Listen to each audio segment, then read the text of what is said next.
This film is perfect for Christmas. It's the sort of movie that you can only watch when like it's cold outside and you're wrapped up in a blanket with like a fire, preferably a hot chocolate, but that's your choice. It stars Tilda Swinton and Tilda Swinton as a mother and daughter who decide to spend a weekend at a hotel that used to be a family home.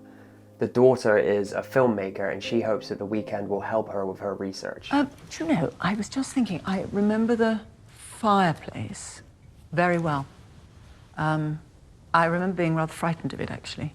But I was, you know, I mean, it's so funny, isn't it, to think that one would be frightened, but although I have happy memories of this film.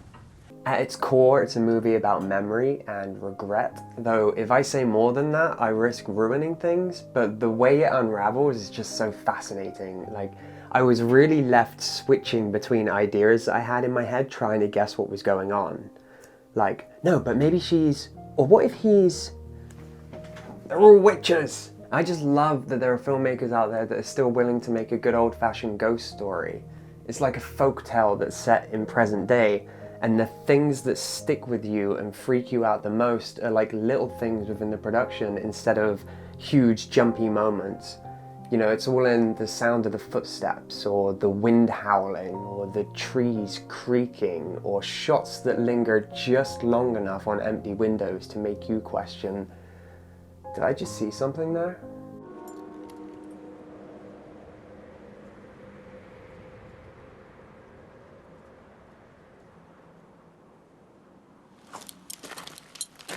The Tildas give great performances as the mother and daughter, and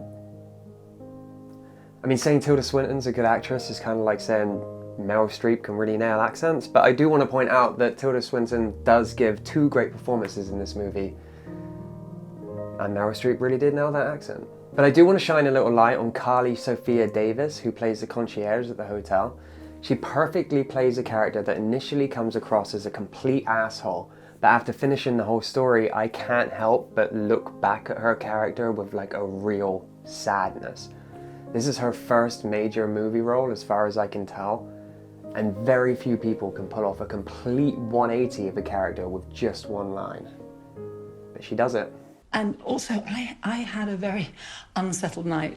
There was a sound, I'm sure other people have mentioned it to you, a banging of some kind. I imagine it was a window. Yeah. I mean, there's no one staying above you. Well, exactly. I can't imagine anybody would have been staying in a room with that because they wouldn't have been able to sleep at all. In my Clerks 3 review, I complained about how a lot of the time actors were never in the same room at the same time, and they do the same in this movie.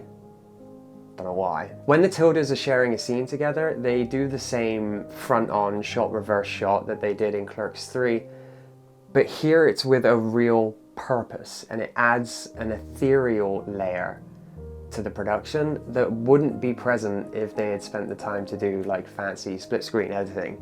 And I think the fact that they don't try and hide that it's the same actress giving 2 different performances is admirable, and it adds like a real mystery to the story. That's what rooms do. They hold these stories, and we're here now. And that was then. And there's just this muddle in me of when it is exactly. That's all. Well, you always said you had such happy memories here, and that's what I thought. Oh, darling, I did have happy memories here. But I also had other memories here. You know, people aren't as dumb as Hollywood treats them sometimes. You know, like we can figure out that it's supposed to be 2 different characters and just roll with it. So go grab yourself a cuppa, a blanket, find yourself a loved one somewhere, and watch this perfect Christmas movie. And God bless us, everyone.